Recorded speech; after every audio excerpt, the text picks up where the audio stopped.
तो आज हम पढ़ने जा रहे हैं क्लास 10th का एक पोएम अमांडा। ठीक है, तो हम अमांडा के बारे में पढ़ेंगे। इसके कवि का नाम है रोबिन क्लीन। ठीक है, तो रोबिन क्लीन जो है महिला हैं। इन्होंने अमांडा नाम की एक लड़की के बारे में इस कविता में बताया है कि जो अमांडा नाम की लड़की है वो महसूस करती है कि उसकी जो आज़ादी है वो छीन ली गई है। और इस कविता में जो माता पिता हैं वो बच्चे की चिंता करते हैं। वो उसको थोड़ी-थोड़ी बात के लिए डाँटते हैं, उसको समझाते हैं। और लड़की जो है वो सपने में खोई रहती है और वो उसको मतलब वो सपने आते रहते हैं। वो अपने आप को कभी अनाथ समझती है, कभी रुपेंजल समझती है, कभी मरमेड यानी मत्स्यांगना समझती है। ठीक है, तो कल्पना में खोई रहती है। और उसकी जो पेरेंट्स हैं वो उसको नाखून नाखून काटने, कंधे उपचाने, वहाँ से आने, चॉकलेट खाने और कमरे की सफाई ना करने, जूते और कमरे की सफाई ना करने के लिए उसे डाँटते हैं और वो अपने ही ख्यालों में खोई रहती है। ठीक है, तो इसी के ऊपर ये पोएम है और मैं आज आपको बताने जा रहा हूँ इसके अंदर इम्पोर्टेंट इम्पोर्टेंट क्वेश्चन आंसर। ठीक है, तो पहला प्रश्न है, how old do you think Amanda is? Amanda कितने वर्ष की है? आप क्या सोचते हैं? आप क्या सोचते हैं कि अमांडा कितने वर्ष की है? ठीक है, और ऐसे ही कहता है how do you know this? और तुम्हें ये कैसे पता चला कि वो कितने वर्ष की है? अमांदा एज, अमांदा की जो उम्र है कुड बी बिटवीन, वो हो सकती है बिटवीन 10 to 12 ईयर्स ओल्ड। यानी अमांदा की उम्र 10 से 12 वर्ष के बीच हो सकती थी या हो सकती है। वी कैन गेस, हम अनुमान लगा सकते हैं, दिस, इसको, बिकॉज, क्योंकि, of the reference to mermaid, क्योंकि वो संदर्भ करती है, वर्णन करती है मरमेड के बारे में, मतलब जल परी के बारे में, मत्स्यांगना के बारे में एंड रुपेंजल के बारे में। रुपेंजल रुपेंजल एक परी की कविता है और परी की कहानी है जिसमें एक लड़की होती है, उसके बाल बहुत लंबे होते हैं, वो एक टावर में रहती है और वो अकेला रहना पसंद करती है और अपने बालों से प्यार करती है। तो वो अपने आप को मरमेड और रुपेंजल समझती है। ये कोई छोटी बच्ची सोच सकती है। तो these stories are read by children, और ये कहानियाँ जो हैं बच्चे द्वारा पढ़ी जाती है। Of age group of 10 to 12 year, जो बच्चे 10 से 12 वर्ष की आयु के होते हैं उसी ग्रुप में पढ़ी जाती है। तो इसी से पता चलता है कि वो जो लड़की है, ठीक है, वो मतलब वो लड़की है और वो 10-12 साल की है। अमांदाज मदर, अमांदा जी की जो माँ है, आल्सो मेक्स द रिफरेंस, उसकी माँ भी उसको रिफरेंस करती है, सकेत करती है, टू एकड़ मैंने मुहासे को लेकर, विच अपीयर्स ड्यूरिंग एडोलसेंस, जो कि तब उत्पन्न होता है जब बच्चे एडोलसेंस होते हैं, यानी जब वो युवा अवस्था में जाते हैं। ठीक है, अगला प्रश्न है आपका कि why is Amanda getting scolded for having chocolate? कहता है कि क्यों अमांडा को डांटा जा रहा है चॉकलेट उसके पास होने से, मतलब उसके पास चॉकलेट है उसके लिए उसे क्यों डांटा जा रहा है? Amanda is getting scolded, Amanda को डांटा जा रहा है फॉर हैविंग चॉकलेट्स, क्योंकि उसके पास चॉकलेट्स हैं। एज प्रीवियसली, पिछली बार की तरह, यानी उसके पास चॉकलेट है। और इट हैड कॉजेज हर एकन, और जिसके कारण उसके मुहासे निकल आए थे, इसके लिए उसे डांटा जा रहा है। ठीक है, अगला है, what can you depict the of Amanda's nature? तुम्हें क्या क्या चित्र उभरता है अमांडा के नेचर को लेकर, उसके व्यवहार को लेकर तुम्हारे मन में क्या विचार आते हैं? Amanda is a Moody girl, Amanda एक मूडी गर्ल है। मूडी गर्ल का मतलब है कि वो प्रसन्न गर्ल नहीं, प्रसन्न लड़की नहीं है, वो दुखी रहती है, किसी से ज़्यादा बोलती चालती नहीं है और वो किसी का जवाब नहीं देती है। और she is nagged most of the time, वो अधिकतर समय जो है वो नेग्ड करती है, यानी वो किसी से बोलती चालती नहीं है। सी ओफन स्केप्ड फ्रॉम रियलिटी, वो अक्सर ना सच्चाई से भागती रहती है, बचती रहती है। And goes into an imaginary world, और वो एक ना काल्पनिक दुनिया में चली जाती है बात करते समय। जब उसके माता पिता उससे बात कर रहे होते हैं तो बार बार वो वास्तविकता को छोड़कर कल्पनाओं के संसार में चली जाती है और हर चीज में वो अपना सर जो है मतलब नाम ही हिलाती है। ठीक है, Why does Amanda want to be Rapunzel? Amanda रुपेंजल क्यों बनना चाहती है? Amanda wants to be Rapunzel. Amanda रुपेंजल बनना चाहती है because क्योंकि she wants वो चाहती है to live a rare and tranquil life in tower like Rapunzel.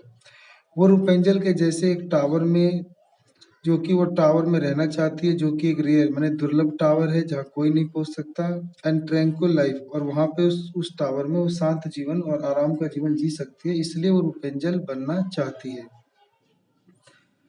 What could Amanda do, मतलब अमांडा क्या कर सकती है?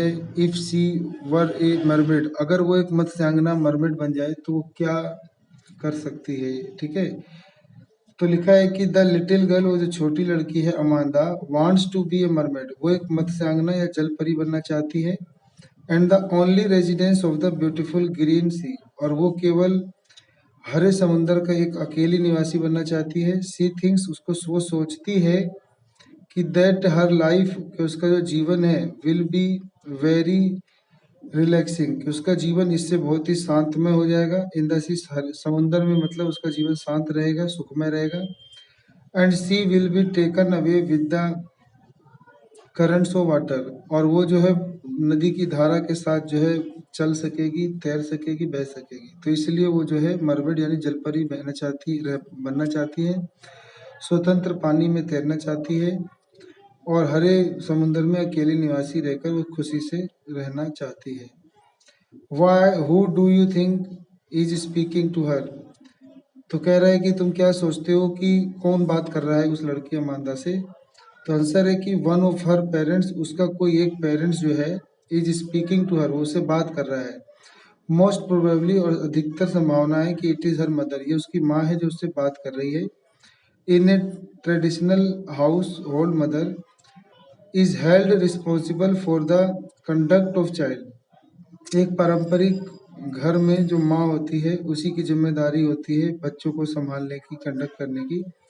तो इसीलिए जो उसकी माँ है वो इससे मतलब बात कर रही है यहाँ पर, क्योंकि माँ के ऊपर ही जिम्मेदारी होती है बच्चों के परवरिश की। ठीक है,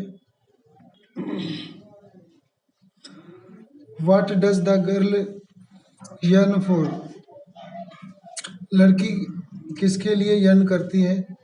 what does she poem tells you about Amanda, इस पोएम से आपको क्या पता चलता है अमांदा के बारे में?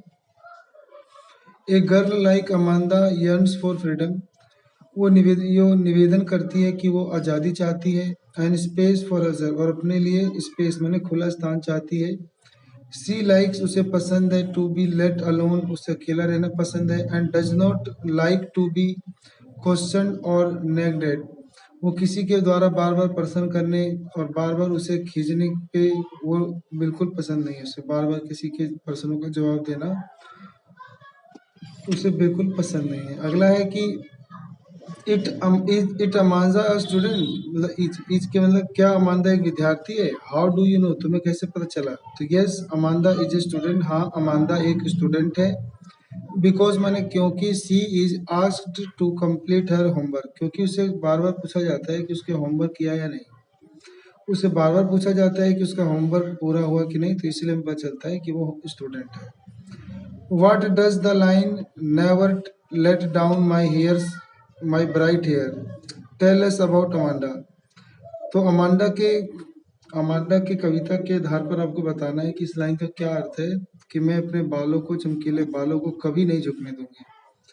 तो इट टेल्स अस, ये हमें बताता है कि the Amanda does not want anybody, ये बताता है कि जो अमांडा है वो किसी को पसंद नहीं करती है टू कम अप, कि कोई उसके पास आए, एंड स्पॉइल द साइलेंस और disturb her in any way, और उसकी चुप्पी को तोड़े या उसको डिस्टर्ब करे, उसको किसी भी तरीके से परेशान करे, वो ये नहीं चाहती है।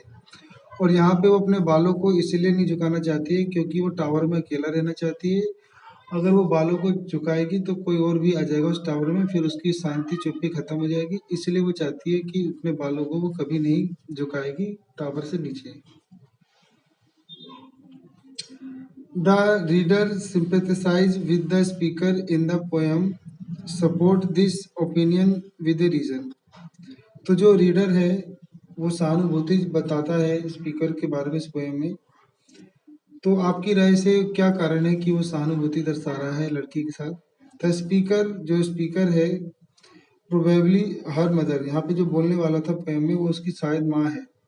इस वरीड वो हमेशा चिंतित रहती है अबाउट हर पोस्चर, वो लड़की के पोस्चर माने उसके खींच भरे अंदाज को लेकर वो परेशान रहती है, उसकी त्वचा को लेकर परेशान रहती है, एंड स्कूल होमवर्क, उसके स्कूल के गृह कार्य को लेकर परेशान रहती है, ठीक है। तो पोस्चर मतलब होता है उसके बैठने के आसन, उसके बैठने के आसन, उसके शारीरिक संतुलन, उसकी त्वचा और उसके स्कूल के होमवर्क को लेकर परेशान है। But Amanda gives her a deep ear which makes the reader sympathise with the speaker. लेकिन जो अमांडा है वो एक बहरी बहरी कान वाली बन जाती है। इससे जो रीडर है, पढ़ने वाले हैं, वो ना सहानुभूति जताते हैं स्पीकर के साथ, ठीक है, क्योंकि लड़की जवाब नहीं दे रही है। तो यहाँ पर रूपेंजल कौन है ज़्यादा इम्पोर्टेंट है। रूपेंजल एक मतलब सुंदर सी राजकुमारी या परी जैसी है जो कि एक टावर में रहती थी, और उस टावर में उसके बाल बहुत सुनहरे थे, सोने जैसे, और वो अपने बालों को जब टावर से नीचे गिराती थी तो एक बुढ़िया चुड़ैल होती है वो उस टावर से ऊपर चढ़कर उसके पास जाती थी, ठीक है। तो बाकी इतना हमने इम्पोर्टेंट क्वेश्चन कर लिया है। मिलते हैं अगली वीडियो में। आप सबका अपना कीमती समय देने के लिए धन्यवाद।